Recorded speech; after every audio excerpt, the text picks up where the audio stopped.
Hi, my name is Jerry Rosenthal, and it is an honor and a privilege to be here today to share some great information with you on how to overcome the objections and concerns that people have in your business. I've been in the industry for over 18 years, and there probably isn't very many objections that I have not heard. And so what we're going to do today is we're going to take 3 or 4 of the top objections or concerns that you might hear from people when you're out there prospecting or doing business. And I'm just going to share with you some ideas of the ways that I used to overcome these objections that were very successful to me. So the first one I want to go over, I'm sure you guys get a lot of, and that is, I really don't have the time right now. People will always tell you, I don't have the time to get started, I don't have the time to do this. And one of the things I always try and do, no matter what the concern is that somebody gives me, is I always try to just agree with them and align with them. So when someone says to you, I don't have the time, let's say we're just talking to me and you say, Jerry, I totally understand that. I know exactly how you feel. I've been in the same boat. But do you mind if I share something with you that someone showed me in the business when I had the same concern that really shifted my thought process? And if they say yes, basically what I used to do is I used to take out a little 3x5 card or a sheet of paper, and I used to write 168 hours on the top, because that's how many hours all of us have in a given week. Then what I would do is I would take work, how many hours a week they work, how many hours a week they actually sleep, how many hours a week they actually spend eating, 3 meals a day, and how many hours a week they do recreational stuff, their kids' games, family time, church. And I'd add that all up and I'd subtract it from 168 hours. And every single time, every single person I did that with always had another 15 to 25 hours that were unaccounted for.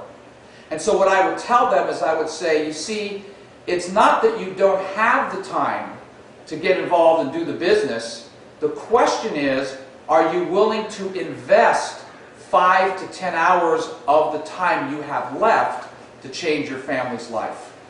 And that is a great way to overcome the objection of, I don't have the time.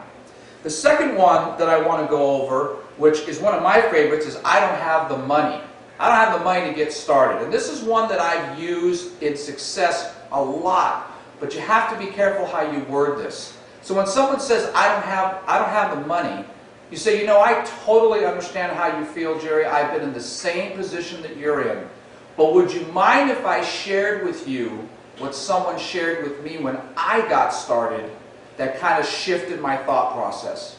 And it's very important that you frame it that way, because otherwise you might get the person offended if you don't say it like that. So when they say, sure, share with me what somebody said. And I said, well, when I got involved, the person who got me started asked me a very simple question. They said, how many years have you been in the workforce working? Well, I'm 43 right now. I started working when I was 16, so that's a very long period of time. So you're talking 27 years. And he said to me, well, how much do you think you've averaged over that 27-year period of time yearly? What would your average be?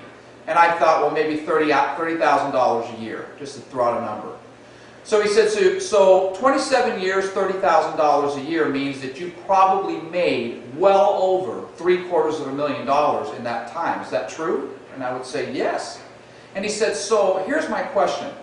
If you've made over $750,000 in the last 27 years of working, and you don't have X amount of dollars to get started in a business today, doesn't that kind of show you that the plan you're on isn't working really well? And you got to be quiet after that and let it sink in. And that's why it's so important that at the beginning, you have to say, do you mind if I share with you what somebody shared with me when I had that concern, so it takes the pressure off. And people will begin to understand exactly what you're talking about. And then you would just basically say to them at that stage of the game, so I'm sure you understand the point I'm trying to make here, is that, if we're doing all this work and we don't have enough money to invest in our own future, we've got to change something. Why don't you let me show you how we can start changing your financial future today? And by that time, a lot of people will actually come up with the money, they'll find it. I did when I started my business, because I realized I couldn't afford not to do it. So that is a great way to overcome the objection of I don't have the money. Another objection that you get is the pyramid scheme. Is this one of those pyramid things? Always say, what is your definition of a pyramid? Don't ever answer the question, and try not to get defensive and offended when people ask that question. When they say, is this a pyramid? Just say, well, what is your definition of a pyramid? And they're going to say things like, well, that's when you make money off of all sorts of people. And I say, so basically it's just like your job. And then they'll get very quiet. And then I just basically explain how their job has different levels of management, and that every level above them, that person gets paid more than the person below them. So every job is a pyramid. So all I basically say to them is, here's what you really have to decide. Do you want to own your pyramid, or do you want to be owned by the pyramid that you work for? It's the only decision you have to make today. And usually that will take away the objection of, is this a pyramid scheme?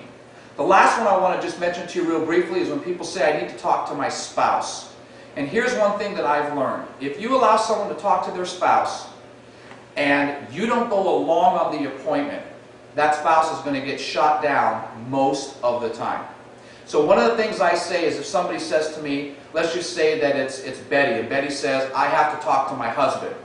I would say, I totally understand that, Betty. I'm like you. I don't make decisions unless I speak to my spouse. But let me ask you a question. Have you ever went to a movie with your girlfriends, and you come home and you're all fired up and you try to explain the movie to your husband? And usually they'll laugh and she'll say, yeah. And I'll say, well, how exactly did that go? She says, well, he didn't quite get it. And I says, right, because he wasn't there to experience it with you. I said, well, it's the same thing with this business. If you go to try and explain this to your husband by yourself without really understanding all the information and how to answer his questions, chances are he's not going to have the same experience. So why don't we do this? Why don't we set up a time and let's go meet him together?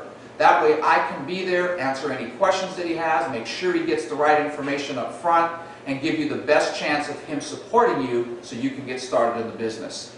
Now, a lot of times you may have some people that will just absolutely refuse to let you come over. No, my spouse isn't like that. I need to talk to them first.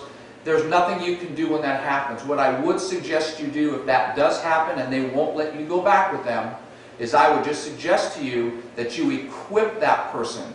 Give them some information. Train them like if you were training a new consultant. Teach them what to tell their spouse, what to show them, so that they can go and do a decent job and hopefully have a chance to be able to get into the business. So that is 4 of the top objections that we get in our industry. I hope that that helps you build your business, get more people involved, and reach the financial dreams you have for your family. Thank you for listening.